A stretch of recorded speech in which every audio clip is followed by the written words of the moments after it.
Hello, Yellow Room friends. Let's start with a couple songs that we know. Let's start with Baa Baa Black Sheep. You ready? Baa Baa Black Sheep, have you any wool?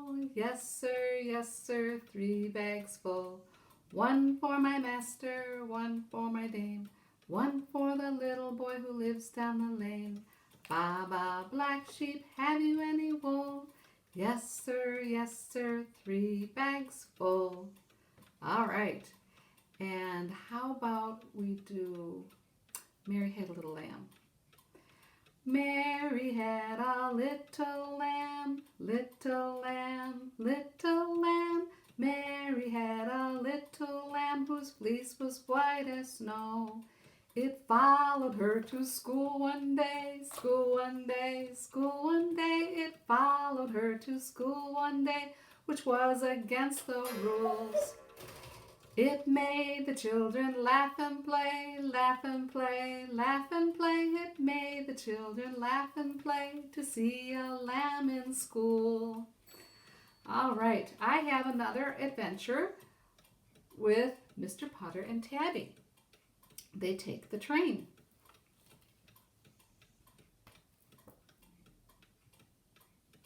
Here's the back cover. I see a picture of Zeke on the back. I wonder if that means Zeke is going to go with them. Let me turn this a little bit so you can see. There's Zeke and Tabby. Mr. Potter and Tabby take the train.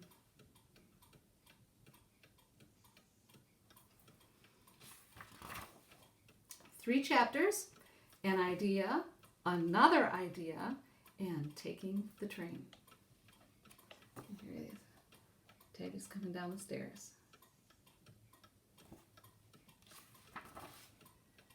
An idea. One day, Mr. Potter and his fine cat Tabby were cooking some oatmeal when Mrs. Teaberry called. Do you remember Mrs. Teaberry? She lives next door. And she makes all kinds of yummy things out of fruit. Mrs. Teaberry was Mr. Potter's friend and neighbor. I have an idea, she told Mr. Potter. As she spoke, her good dog Zeke wagged at Tabby through the window. Tabby and Zeke were friends and neighbors too. Look at Zeke, standing in the kitchen sink.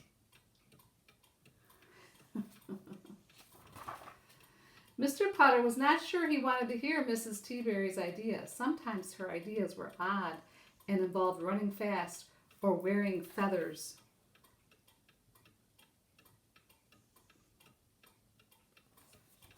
Or having purple toes.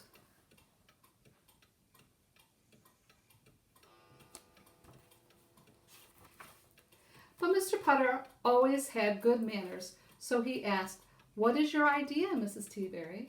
Though he really didn't want to know. "I think we should take a train," said Mrs. Teaberry. She is making something good again. A train, thought Mr. Potter. Mr. Potter loved trains. See, this is his thought bubble. He's thinking about trains. When he was a boy, he rode them all the time. He loved the big windows and smooth seats and traveling backwards, but he hadn't been on a train in years. Here's Mr. Potter as a boy.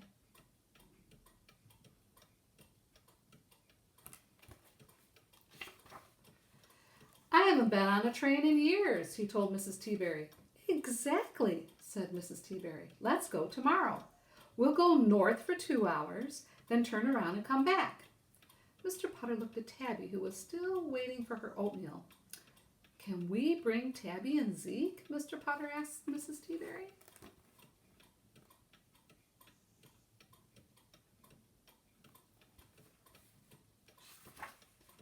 "Of course," she said. "You're sure pets are allowed?" he asked. "Certainly." "And they can sit with us on the train?" Mr. Potter asked. "Of course they can," said Mrs. Teaberry. "You're sure?" said Mr. Potter. "I'm sure. said Mrs. Teaberry. Positive? asked Mr. Putter. Positive, said Mrs. Teaberry. Pets, she declared, can go on trains.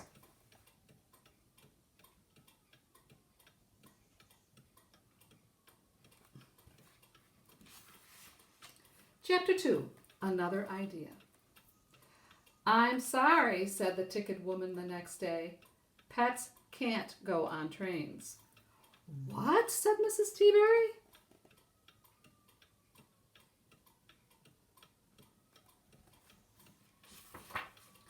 Zeke was standing beside her wearing his traveling jacket. It had lots of pockets for bones and balls and little doggy lollipops.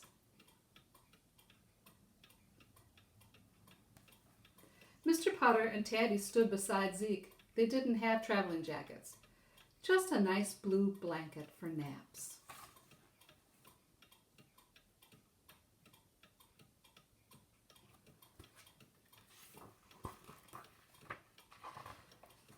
Mr. Putter looked at Mrs. Teaberry. You said positive, he told her. Well, the last time I took a train, pets were allowed, said Mrs. Teaberry. When was that? Asked Mr. Putter. 1938, said Mrs. Teaberry. 1938 is a very long time ago. It's before Miss Alyssa and I were born. Mr. Putter had to smile. Let's just go home, he said. We'll have some tea. We can't go home, said Mrs. Teaberry.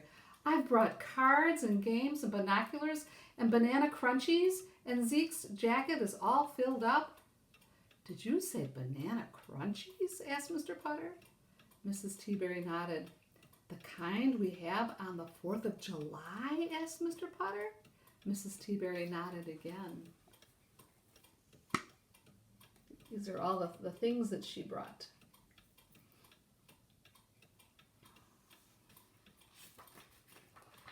Suddenly, Mr. Putter couldn't imagine anything nicer than being on a train with Tabby and Mrs. Teaberry and Zeke eating banana crunchies. It would be the best train ride of his life. We're not getting any younger, Mr. Putter told Mrs. Teaberry. I have another idea.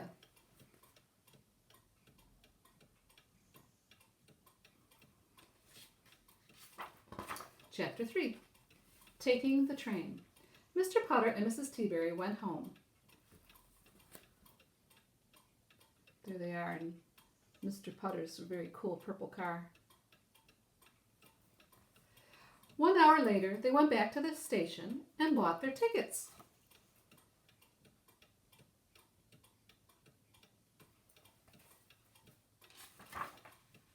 Mr. Putter looked a little different this time. This time he had a very lumpy pack on his back.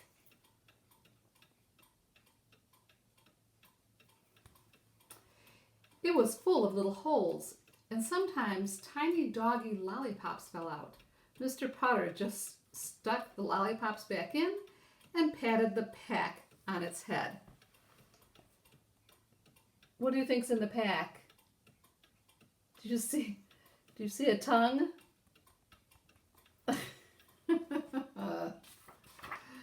Mrs. Teaberry looked a little different too. She was wearing a smock with very big pockets full of cards and games and binoculars and banana crunchies. And she carried a picnic basket that purred. But no one could hear it except Mrs. Teaberry. What do you think's in her picnic basket? I think you're right. I think that's Tabby. The two old friends got on the train and found seats by a big window. The train began to roll. Chug, chug, chug. Mr. Putter was so happy he thought he would burst.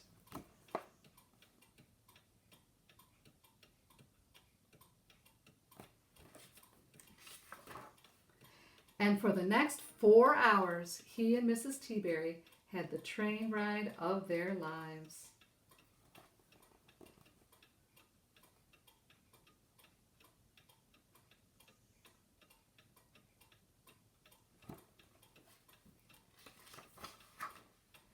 Of course, the backpack decided to crawl under the seat and snore, and the picnic basket kept batting at the window shade.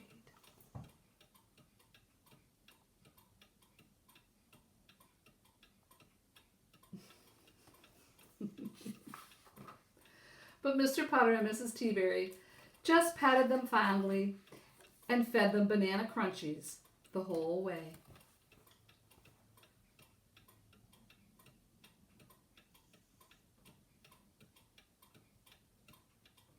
And that is our adventure with Mr. Putter and Tabby and Mrs. Teaberry and Zeke. I'll see you again soon. Bye-bye, guys.